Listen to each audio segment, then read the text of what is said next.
now return to Skybound Transformers. Greetings, wicked peoples. Fishie 22.8 here, and today we have issue 13 of Skybound's Transformers. Soundwave, I am willing to forgive you for this betrayal, The snivering seeker says as he tries to stand up. You can still choose the right path for our species. You can! Staring StarSCREAM, optics to optic, Soundwave coldly says. You kicked my rabbit. The communications officer then plunges his fist directly into StarSCREAM's chest, ripping out vital inner components. The only path left is extermination. As StarSCREAM starts to go offline, he utters one word. No! And then falls into the lava below. Goodbye, StarSCREAM. StarSCREAM falls deeper into the volcano without a sound. Bouncing off one of the crater walls, he lands on a small platform of rock, narrowly escaping the molten magma next to him. The heavily damaged seeker, in delirium, starts muttering to himself, StarSCREAM? That's my name. Come on! StarSCREAM starts remembering his distant past as his circuits start to shut down for stasis lock. We're gonna miss it! I'm coming, Jinvo. I just have to finish this Oktar. They only come once every 200 years. The Cybertronian known as Oktar, that we know as StarSCREAM today, dismisses his friend and goes back to his work when another voice calls out, "Come, old friend, it's my last night on Cybertron. Let's make it one to remember." Upon seeing his best friend Jetfire, Oktar relents and follows suit with the other two Jetformers.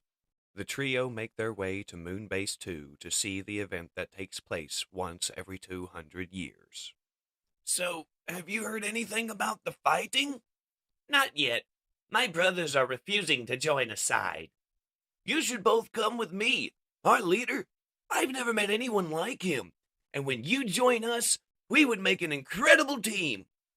The yellow bot enthusiastically says as he points to the Decepticon logo on his chest while he tries to recruit his best friends to join their cause. I've already chosen my path, Jinvo. I will be traversing the stars with the maps Oktar has laid out for me. We can find a way to save ourselves without a need for fighting.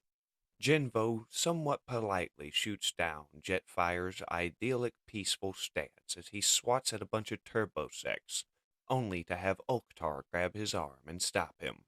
Everyone thinks they bite, but they're quite harmless. They help clean the gears of our moons. They help our lives run just a little bit smoother. They're beautiful. Oktar admires the small little Cybertronian life form when Jinvo grabs his attention. The trio are in amazement as Omega Supreme flies overhead. Oktar suddenly transforms and takes off. Oktar, where are you? Come on, this way! Oktar screams through a security gate with his two friends barely keeping up. As they question what are they doing, he comments, The Cybertronian Defense Force stockpiles ammunition here. But we shouldn't be doing this. This is... I know, but I want them to see us. I want them to see me. He says with pure innocence and joy as he grabs some munitions and starts activating them, detonating the entire munitions depot, a big enough explosion to catch the attention of Omega Supreme. Quick, wave! Hey! Hey! As Oktar waves at Omega Supreme stares back and waves, much to the enjoyment of all three of the Jetformers. But their celebration is cut short when Cup runs up trying to apprehend them for trespassing and destruction of property. A short time later, the three Jetformers are sitting there conversing before Jetfire finally makes his leave to try to save Cybertron.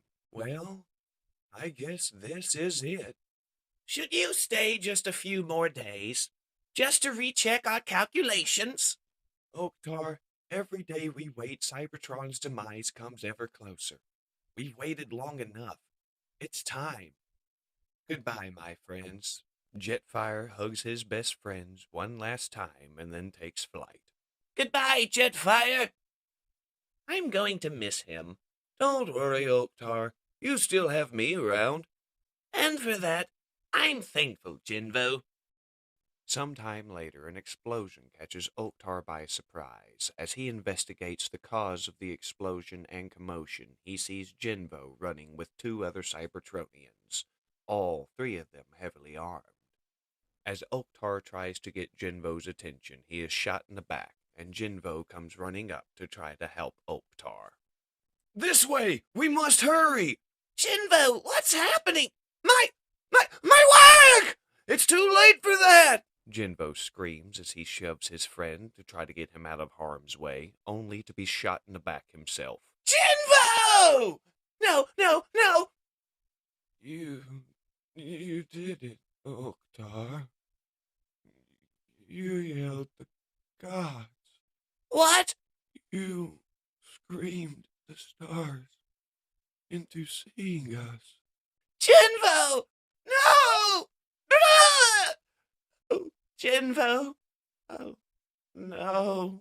Oktar sits there cradling his friend's corpse as his attention is grabbed by Optimus Prime, the Cybertronian who shot Jinvo.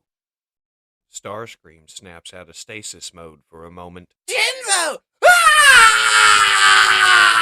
The Seeker shrieks as he crawls away from the edge of the magma, realizing his legs have now melted and joined with the molten rock below. As StarSCREAM crawls away and he passes out and goes back into stasis mode, a human climbs down, wraps the Seeker in chains, and gives the word to his team up above to pull it up. They've got something big. Many cycles ago, back on Cybertron, Oktar is carrying Jinvo's corpse when suddenly he trips and drops his friend. Staring at the symbol on his chest, he questions, What's left for me now? What am I going to do? You can join us. You can avenge your friend and your clan, offers a figure as he walks up. Towering over Oktar, the figure continues. You can be a warrior of the new Decepticon order. As this mysterious bot transforms into a gun and lands in Oktar's hand, he asks another question. Tell me, young one, what do your brothers call you? Staring at the mysterious stranger in his hand, Oktar looks over at Jinvo's corpse, looks back at the stranger and says, My name? You screamed the stars into seeing us. Is StarSCREAM. And that concludes issue 13 of Skybound Transformers. I hope you enjoyed this issue, and I hope you enjoyed the way I did omit a little bit of the story, because it centers more around G.I. Joe characters, and there's several in the next couple pages that I omitted, and I was lazy and did not want to get outside help for this issue. If you don't like the fact that I was lazy, you don't have to like the video, but do leave a comment if you did enjoy the story of StarSCREAM's origin, which I never would have expected to be as tragic as it is. I figured he'd just be a self-centered prick as always, but no. I feel bad for StarSCREAM, and now we understand why he hated Optimus Prime so much. Optimus is the bot that killed StarSCREAM's best friend, or one of his two best friends. Okay, enough about StarSCREAM. He's got a whole issue dedicated to him. Let's talk about Megatron. And boy, oh boy, am I gushing over Megatron. The fact that he is a gun still makes me so happy, because I fully understand why we cannot have a toy version of Megatron as a gun. I fully understand that, and I do support it. As much as it irritates me, there are a lot of idiots out there that would abuse the ability to have a toy like that. Kind of like how StarSCREAM would abuse that destructive power and over time become this twisted, demented bastard that we know and love. With the irritating voice, it sounds like Cobra Commander.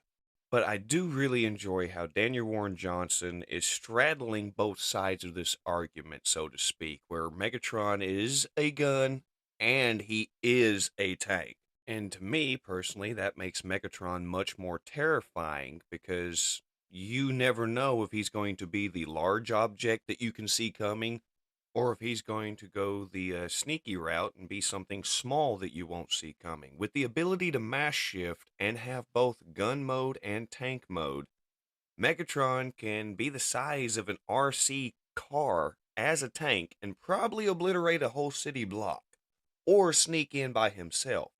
Or say Devastator is in the middle of battle and Omega Supreme comes along. Megatron transforms into a gun big enough that Devastator can hold and obliterates Omega Supreme. This makes Megatron much more versatile and much more terrifying. We need to see this more often in other media, because this also shows you which Decepticons Megatron actually trusts. And with that little bit of fishy opinion, I'm going to start wrapping up this video, and as always, if you've enjoyed what I've done, please go out, buy a physical and or digital copy of any of the comics I've covered to support the people behind them. Until next time, this is Fishie 22.8, logging off. Thank you, wicked peoples. And I hope to see some of you at TFCon in Baltimore this year.